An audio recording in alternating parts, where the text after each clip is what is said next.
So I was discharged from hospital in early February 1981.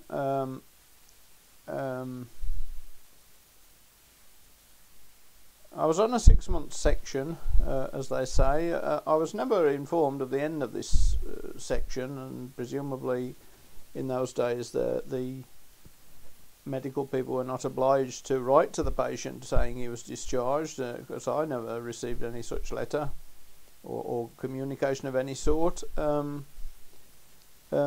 anyway, I was still liable to be detained when I was first discharged from hospital, is what I'm saying, and I was obliged to continue to have the injections. Now I think probably I was the drug used then, as it was for a number of years, was Modicate.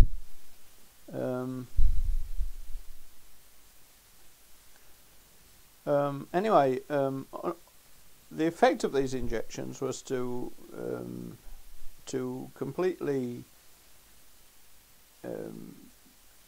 blank my mind, so that life was entirely empty. This is reflected by the fact that I didn't spend any money whatsoever. I had been living in my own house, as I said, but when I left hospital I went back to live with my parents, and they provided the necessities of life: food, shelter, but I didn't spend any money whatsoever on books. I had, I had been used to buying a lot of books and enjoying reading them, but I didn't spend any money on books or on records. I had used to buy records and enjoy listening to music. So anyway, I didn't spend any money on anything, and this proves that my personality was entirely blanked by the medication enforced. I couldn't think of going back to work because I couldn't think. I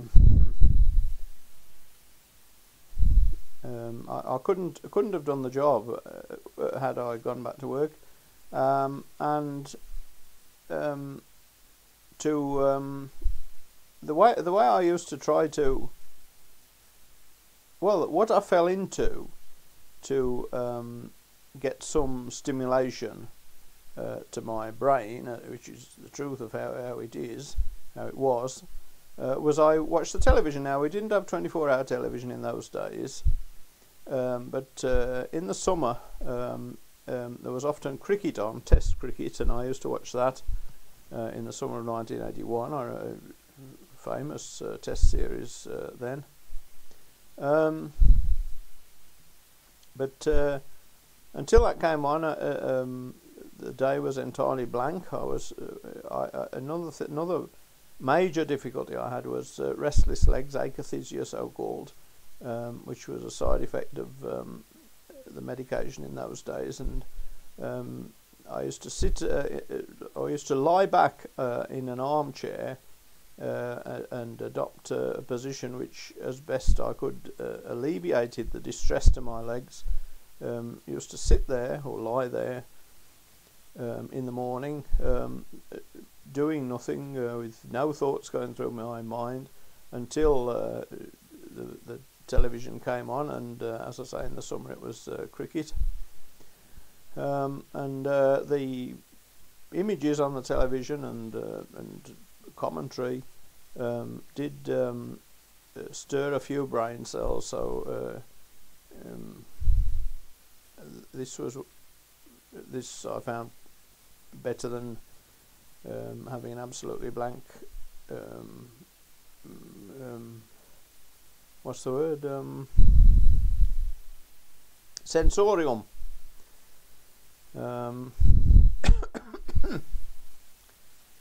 But no knock-on thoughts were generated by the things I saw and the things I listened to.